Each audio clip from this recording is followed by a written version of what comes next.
السلام علیکم ورحمۃ اللہ، امید ہے کہ سب خیریت سے ہوں گے۔ آج ہم آپ کو غسل کرنے کا صحیح اور سنت طریقہ بتائیں گے کہ کس طرح غسل کیا جاتا ہے۔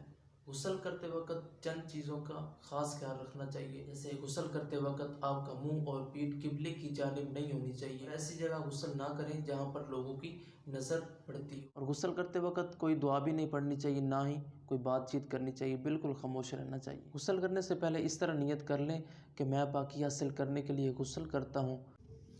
غسل میں سب سے پہلے دونوں ہاتھوں کو پونچھوں تک تین بار دھوئیں، جیسے وضو میں سب سے پہلے ہاتھوں کو دھوتے ہیں، پھر اس طرح مکمل وضو کریں جیسے نماز کے لیے وضو کرتے ہیں۔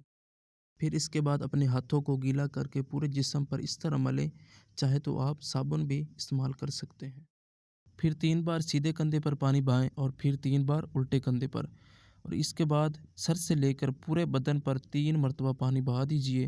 پھر اچھی طرح پورے بدن پر اس طرح پانی بہائیں کہ جسم پر ایک بال برابر حصہ بھی ایسا نہ رہ جائے جس پر پانی نہ بہا ہو۔